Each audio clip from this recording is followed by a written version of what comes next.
संबोधन कुछ सहज नहीं है। माता सरस्वती का एक नाम शारदा हुआ, इसलिए संबोधन में सरस्वती कम शारदे माँ ज्यादा बोला जाता है। आप शब्द पाठ कर लो, नाम जाप कर लो, स्मरण कर लो।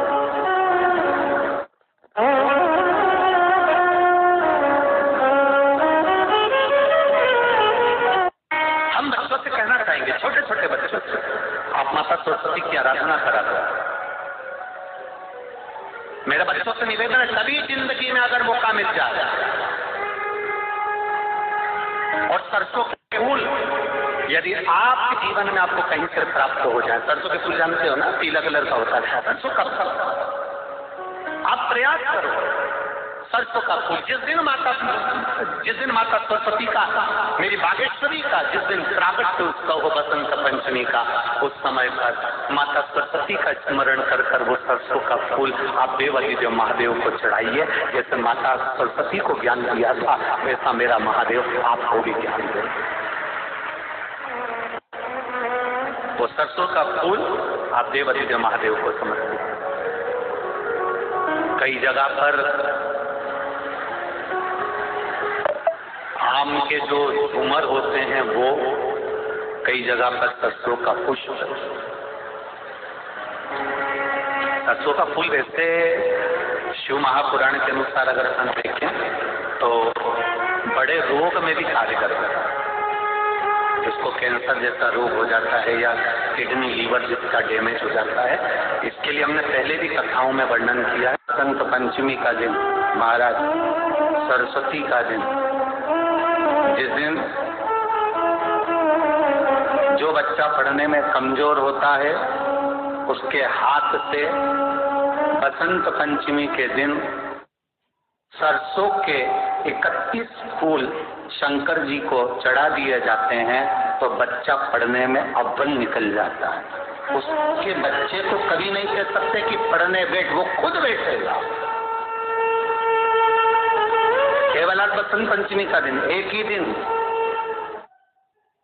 दिन चढ़ता है, और बाकी के सरसों के फूल आपको मालूम है कि रोग मुक्ति के लिए तो होते ही हैं। ये तो आपको पहले भी वर्णन किया महाराज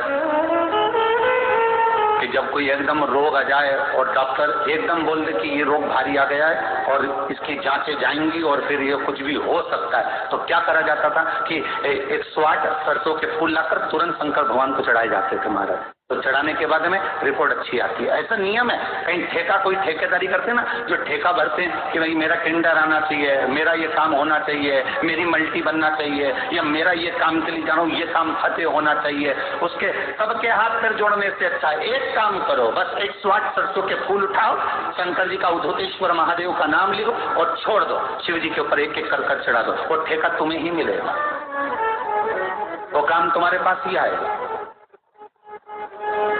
बस केवल अवधूतेश्वर अर्थात ये जो क्रम है, ये वो क्रम तो 108 सरसों के फूल का आप कभी भी कर सकते हो, पर जो ये बच्चों के लिए किया जाता है वो केवल बसंत पंचमी के दिन ही होता है। शिव को प्रिय है पुष्प में आंख का पुष्प, जो आंकड़े का पुष्प होता है शंकर को बड़ा प्रिय है।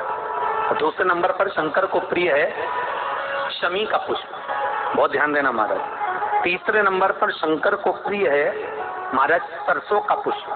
सरसों होती है ना, जो राई अपन बोते हैं, सरसों बोते हैं, उसमें पीले कलर का जो पुष्प लगता है। हमारा तो निवेदन रहता है जब तक सरसों आए तो प्रयास करा करो कि सरसों के 108 पुष्प शंकर भगवान पर चढ़ाना प्रारंभ कर दो। महाराज ये पक्का है कि वर्ष भर कोई बड़ी बीमारी आपको घेर नहीं सकती अगर सरसों के फूल शिव को चढ़ रहे हैं तो। और प्रयास करना कि सरसों का जो पुष्प होता है, सरसों का जो फूल होता है महाराज, अगर कोई व्यक्ति को किडनी या लीवर से जुड़ी हुई कोई तकलीफ होती है या किसी व्यक्ति का एक्सीडेंट हो गया होता है और उसका कोई अंग रह गया हो, कोई शरीर का कोई भाग रह गया और वो काम नहीं कर रहा हो, जैसे किसी के पांव रह जाते हैं एक्सीडेंट के बाद, किसी का हाथ रह जाता है, या कोई अंग काम नहीं कर रहा हो, वहाँ ब्लड पहुंच नहीं रहा हो, वो जगह एकदम सुन्न हो गई हो, खाली पड़ गई हो, तो उसके लिए शिव महापुराण की कथा कहती है कि सरसों के पुष्प 11 शंकर जी के राइट भाग में, जहाँ शिव जी के गण दरवाजे के द्वारपाल मणिभद्र जिस जगह पर निवास करते हैं, कौन निवास करते हैं? मणिभद्र, शंकर जी के दरवाजे के द्वारपाल है मणिभद्र जी। तो मणिभद्र दरवाजे के द्वारपाल में राइट भाग में मणिभद्र जी विराजते हैं। मतलब राइट भाग कौन सा हुआ? जब आप मंदिर से बाहर निकलेंगे तो राइट भाग, मंदिर में प्रवेश करेंगे जब राइट नहीं होना चाहिए, आप मंदिर से जब जाएं तो राइट भाग। मतलब आप मंदिर से राइट से जाएंगे तो शंकर जी का भी राइट हो जाएगा, क्योंकि शिव जी ऐसे बैठे हैं तो शंकर जी का भी राइट हो गया, देवता उनका भी राइट हो गया। तो राइट भाग सीधा हाथ मणिभद्र जी का।